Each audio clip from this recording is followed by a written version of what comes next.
नमस्कार दोस्तों, वैदिक विज्ञान चैनल में आपका बहुत बहुत स्वागत है। दोस्तों, मुहूर्त सीरीज में हमने अभी तक पंचांग के 3 अंगों के बारे में चर्चा की है और बहुत ही विस्तृत चर्चा की है। तिथि, नक्षत्र और योग। तिथि, नक्षत्र और योग की कैलकुलेशन कैसे करते हैं, मैथमेटिकल पार्ट, वो भी हमने देखा। इसी क्रम में मैं आपसे आज चर्चा करने जा रहा हूँ पंचांग के चौथे अंग के बारे में, जिसका नाम है करण। करण का क्या इंपॉर्टेंस है, करण को हमें क्यों कंसीडर करना चाहिए अपनी लाइफ में, क्यों पंचांग में कंसीडर किया गया है, ये सब हम देखने जा रहे हैं। तो आइए शुरू कर। Karan is a mathematical measure of the sun moon interaction on a half tithi base. Half तिथि का क्या मतलब है? तिथि हम चंद्रमा और सन के लॉन्गिट्यूड के बेसिस पे हम कैलकुलेट करते हैं। जैसे माना आज एकादशी तिथि है और आज एकादशी तिथि सुबह 5 बजे से लेकर के अगले दिन सुबह 5 बजे तक अगर रहती है तो ये 24 घंटे की तिथि होगी एग्जैक्टली। तो आधी तिथि क्या होगी? सुबह 5 बजे से लेकर के शाम को 5 बजे तक, ये हाफ तिथि होगी। और अगली जो हाफ तिथि है शाम को 5 बजे से लेकर के अगली सुबह 5 बजे तक। तो हाफ तिथि जो होती है चंद्रमा, उसके दौरान एक करण होता है और जो दूसरा हाफ ऑफ तिथि है उसके दौरान दूसरा करण होगा। तो इसका मतलब है एक ल्यूनर डे में या फिर एक तिथि में 2 करण होते। A karan is a 6 degree difference between the sun and moon. तो ये जो करण है क्या, सूर्य और चंद्रमा के बीच जो 6 डिग्री का डिफरेंस है उसको करण कहते हैं। करण हमें बहुत ही सूक्ष्म स्तर पे प्रभावित करते हैं क्योंकि इनका जो कनेक्शन होता है वो चंद्रमा तिथि से होता है और वह and they are also the dynamics of the moon moving in the lunar mansions. जब चंद्रमा नक्षत्र में आधे रास्ते तक प्रवेश करता है, आप नक्षत्र का मेरा वीडियो देखिए, उसमें मैंने बताया कि नक्षत्र का टोटल ड्यूरेशन क्या होता है, एक नक्षत्र का 13 डिग्री 20 मिनट्स। यहाँ पर हम क्या कर रहे हैं कि जब चंद्रमा नक्षत्र के आधे रास्ते तक प्रवेश करता है, मतलब 6 डिग्री 40 मिनट तक प्रवेश करता है, तो जो ऊर्जा होती है वह उस तिथि का पहला करण होता है। और जब आधे रास्ते से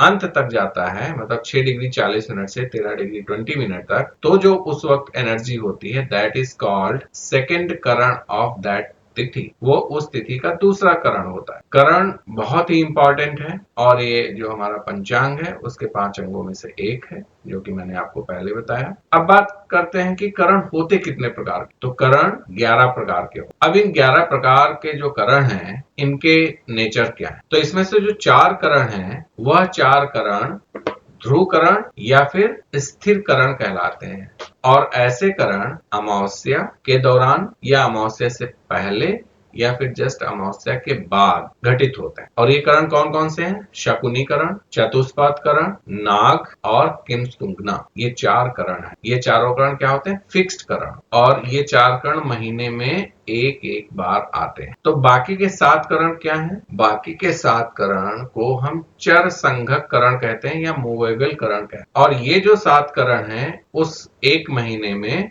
8 बार रिपीट, ठीक है, क्योंकि एक महीने में 30 दिन होते हैं। तो 30 दिन में वो जो 4 स्थिर करण है तो 4 दिन वो 4 स्थिर करण रहेंगे, ठीक है। तो बाकी के जो दिन हैं उसमें कौन से करण आएंगे? उसमें ये मूवेबल करण आएंगे जो 7 हैं: बव, बालव, कौलव, तैतिला, गर, वणिज और विष्टि। ये जो करण है ये एक महीने में 8 बार रिपीट। तो अब इन करणों के बारे में आइए बहुत ही ब्रीफली समझते हैं कि ये कैसे एक व्यक्ति को, एक जातक को प्रभावित करता है और जब इन करणों का गोचर होता है तो इनकी ऊर्जा हमारे डे टू डे लाइफ में, डेली लाइफ में कैसे इफेक्ट करती है और इसकी ऊर्जा का हम कैसे उपयोग कर सकते। तो सबसे पहला करण जो हम डिस्कस करने जा रहे हैं आपके साथ वो है शकुनीकरण। शकुनीकरण एक ध्रुव करण है या स्थिर करण होता है और ये महीने में एक ही बार आता है। और उस महीने में कब आता है?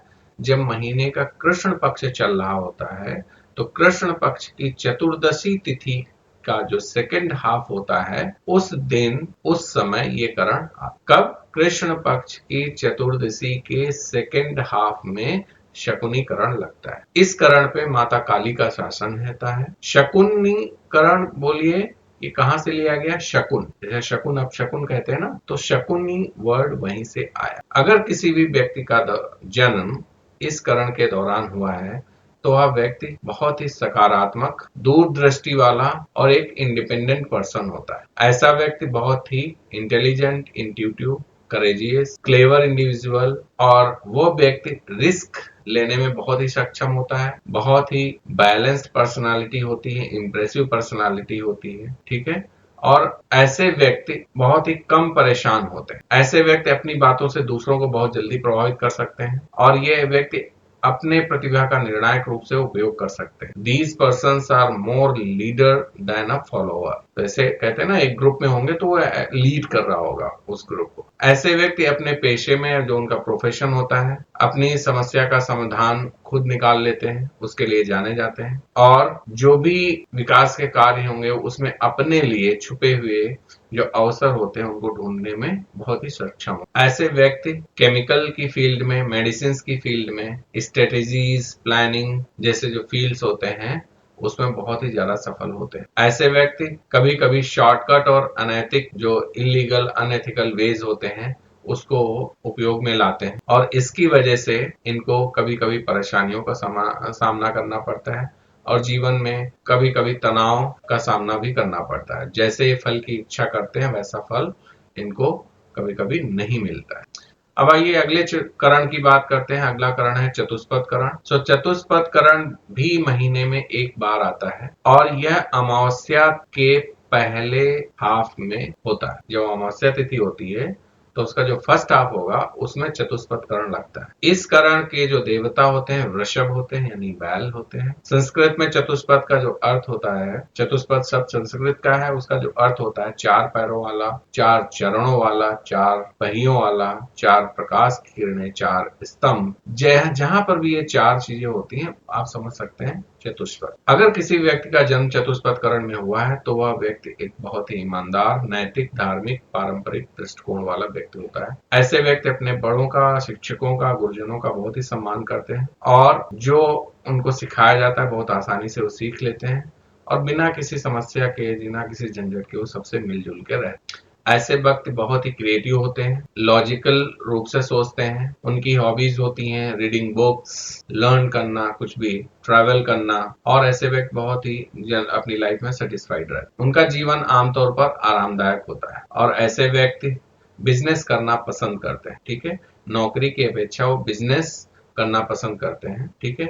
ऐसे व्यक्तियों के जो व्यक्ति चतुष्पद कर्ण में जन्म लेते हैं उनका जो प्रोफेशन होता है वो मेडिसिन, केमिकल्स, मैथमेटिक्स और जहां पर हम लॉजिक्स यूज करते हैं, एनिमल से रिलेटेड या फिर लैंड से रिलेटेड जो प्रोफेशन होते हैं उनके लिए बहुत अनुकूल माने जाते हैं। इस करण में ऊर्जा एक बहुत ही इंपॉर्टेंट लेवल पर होती है और इस ऊर्जा को गतिमान करने के लिए बहुत ही कड़ी मेहनत की जरूरत होती है। लेकिन जब एक ऊर्जा एक बार सक्रिय हो जाती है, एक्टिव हो जाती है, तो नॉर्मल से नॉर्मल वर्क में भी आपको सफलता दिला दे। ये करण कई कार्यों के लिए, जिसमें हम रिमूवल शॉर्ट ऑफ वर्क करते हैं, जैसे आप बुरी नजर को हटाना होता है, एनिमीज को भगाना होता है, कुछ जो तांत्रिक एक्टिविटीज हैं जिसमें बहुत रिस्क होता है, जहां पर अच्छे और बुरे में बहुत ही कम फर्क होता है, तो इन नेगेटिविटीज को निकालने के लिए इस करण बहुत ही अच्छा माना जाता है। इस करण में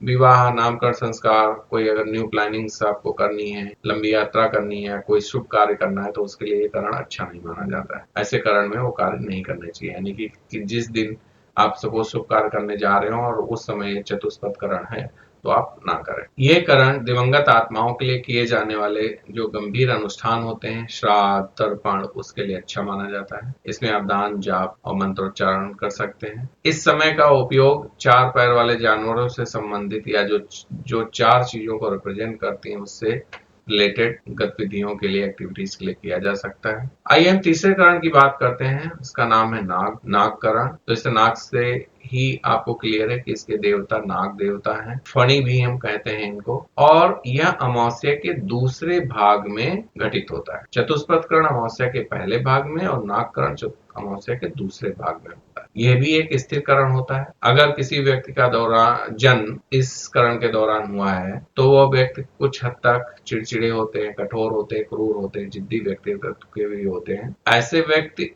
दूसरों को बहुत ही आकर्षक लगते हैं, मेस्मराइजिंग टाइप के लगते हैं, हिप्नोटिक जो सम्मोहक कहते हैं वैसे लगते हैं। और ऐसे व्यक्ति जनरली क्या करते हैं, अपना व्यवसाय मीन्स अपने काम धाम जो होते हैं अपने तक ही सीमित रखना पसंद करते हैं। ऐसे व्यक्ति ना तो किसी के सामने खुलकर बात करते हैं और ना ही किसी को अपने करीब आने देते, और अगर वो सावधान नहीं रहते हैं तो उससे जो इनसिक्योरिटी है या डिप्रेशन टाइप की चीजें हैं वो हो सकती। ऐसे व्यक्तियों को सलाह दी जाती है कि वो किसी भी टाइप के एडिक्शन से बचें, जीवन में सत्य बोलने का प्रयास करें, अपने जो उनका नेचर होता है उसको प्रोडक्टिवली वो यूज करें, so that energy is used in something that gives you happiness and progress in life. ऐसे व्यक्तियों के जो नागकरण में जन्म लेते हैं उनके जल्दी जो प्रोफेशंस होते हैं वो वाटर से रिलेटेड होते हैं, पॉइजन से रिलेटेड होते हैं, secrets, intelligent and logics, underground activities जैसे माइनिंग हो गया, मिनरल्स हो गया, जियोलॉजी हो गया, इससे रिलेटेड होते हैं। ऐसे व्यक्तियों को दूसरों पर डिपेंडेंसी कम रखनी चाहिए, लोन वगैरह नहीं लेने चाहिए, ऋण नहीं लें, दान पूजा आदि जैसे शुभ कार्य उनको करने चाहिए। इस करण की जो ऊर्जा होती है बहुत ही